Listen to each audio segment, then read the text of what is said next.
So, bahagi ho ng pagkilos, no, na ipinamamanig ni Jesus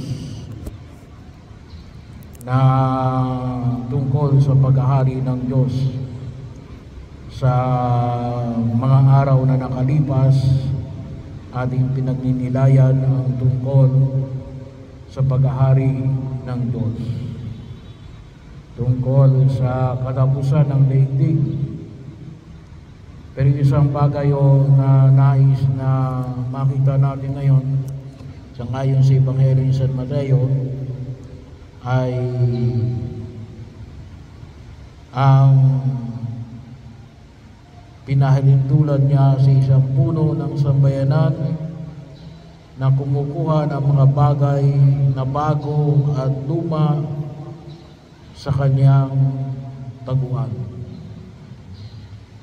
So, bago at luma sa kanyang taguan. May makabago at makalumang mga gamit at pamamaraan. Pagkakataon na kung saan ay, sabi nga, ay matuto tayong gumamit ng mga bagay na bago at luma. Kaya lang, sabi nga natin, kinakailangan natin ng patuloy na pag-aaral. Lalong-lalo na yung mga bagay na bago. Well, sa atin, maaaring yung mga bagay na nakita natin ay kapanahunan natin, madali natin nagagamit. Pero yung mga bagay din na bagong dating, kung minsan hindi natin alam kung paano gamitin, kinakailangan malaman din natin. Katulad na lang halimbawa kayo ng mga yung makabagong mga gamit, katulad halimbawa ng air fryer, ay may bagong pamamaraan. Kinakailangan mo na malaman kung paano gamitin at anong pagkain ang pwedeng magandang iluto, no? Sa isang air fryer. Fryer din naman, kaya lang air, no? May hangin, mainit na hangin. Ganon din sa luma, no? Kasi may mga bagay din kung minsan na hindi natin alam, no? Kasi maaaring hindi natin naabutan kung paano gumamit ng mga bagay na makaluma. Pagkakataon, paano ayusin. Katulad halimbawa siguro ng yung lumang plancha, no? Na diuling. Ngayon tayo ay di kuryente na, ano? Pagkakataon, ito rin ating sound system, no? Ay bahagi din, no? Ay halos pinalitan ko na rin lahat, no? Bago na rin yung microphone. Eh lang, nakita natin ngayon na nagpa-fluctuate kasi yung kuryente natin, lalong-lalo na nung bumagyo, no? Ngayon ay 217 at 218 lamang, no? Ang nakikita sa ABR. So, pagkakataon, kuminsan ay naka-apekto rin, no? Halos lahat pinalitan na natin. Pero kapag gumana naman, gumagana naman talaga, no? So, siguro kapag nag-stabilize siguro yung ating kuryente, no? Ng 220, no?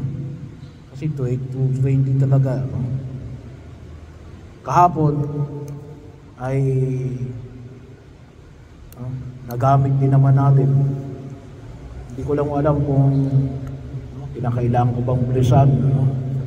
Baka Baka naman kinakailangan pa ng blesan yung ating sound system. Pero ito yung babahagi ho, no? Kinakailangan na maging marunong sang-ayon sa sitwasyon na kinabibilangan. Sapagkat maaring may mga bagay na kinakailangang bigyan ng diin na ang makatutugon lamang ay ang mga bagay na bago o maaari namang mga bagay na luma. Kaya lang sabi ng taguan, ay mayroon pa tayong taguan, mayroon pa tayong tinatagong kaalaman. Kaya mahalaga rin na may tinatago tayong kaalaman. At ganoon yung pag-aari ng Diyos. Medyo malaki yung hamon na ipinamamanik ko sa atin ng buong mikapal. Hindi lamang isang bagay ng pagkilos. Kaya napakaalaga rin ang pagkilos ng komunidad. Kaya napakahalaga rin yung bahagi ng pagtugon na yung bawat miyembro ng komunidad ay tunay na makapagkaroon ng panahon para tayo ay magtulungan, sapagkat hindi mo naman kakayanin lahat. Hindi ka pwedeng jack of all trades and master of nothing. So kinakailangan may kanya-kanyang galing at kinakailangang pamunuan ng pagkilos para higit nating pakinabangan yung pag-ahari ng Diyos. Pero ano yung hamon ng bawat isa? Una ay yung patuloy na pag-aaral. Patuloy na pag-aaral. Lalong-lalo na sa profesyon na pinanghahawakan ng bawat isa. Or kung tawagin natin, doon sa yung specialty. Bahagi yun. Kung ikaw man ay engineer, teacher, karpentero, ay kinakailangan na yun ang patuloy na pag-aaralan, sapagkat may mga bagay na nakikita natin na maaring makatulong sa pagkilos natin sa daigdig na ito. Kaya din po, alam nyo ngayon yung paggamit ng social media ay malaki rin na itutulong. Kasi lumalawak yung kaisipan na ito rin yung ibang pamamaraan ng pagkilos. Nagkakaroon ng exchange of ideas and exchange of experiences na maaring, sabi nga natin, makatulong sa atin para tayo ay tunay na makapag-isip. Kasi kinakailangan natin yung tinatawag na due diligence, yung tunay na pag-aaral at pagninilay upang malapatan natin ng sapat na kasagutan ang bawat sitwasyon na kinabibilangan natin. Pangalawa, bahagi yun ng pagkilos natin na tinatawagan tayo ng Diyos na kumilos. Kinakailangan, kaya nga nung sabi, kumukuha. Hindi yung marami nga na tayong naitatago. Hindi naman natin kinukuha. Hindi natin ginagamit. Sayang.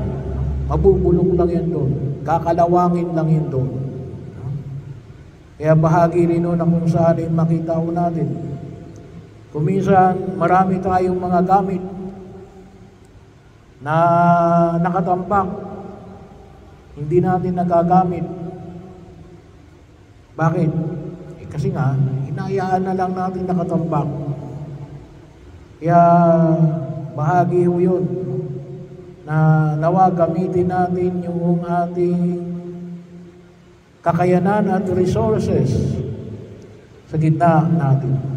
Kinakailangan natin kunin ang mga bagay na bago at luma upang higit nating kapapakinabangan sa harapan ng buong ikapal. At pangatlo, bahagi rin ng pagkilos na alin, yung panahon ng panalangin, panahon ng pagninilay, yung panahon ng pakipag-ugnayan sa Diyos. Yun nawa ang huwag natin kalimutan. Baka pagkakataon na kung saan ay doon natin higit na makipag-ugnayan sa Diyos kung paano ba natin gamitin ang mga bagay na ito. At maturuan tayo ng pamamaraan upang higit tayong tumugon bilang bahagi ng paglago ng pag-ahari ng Diyos.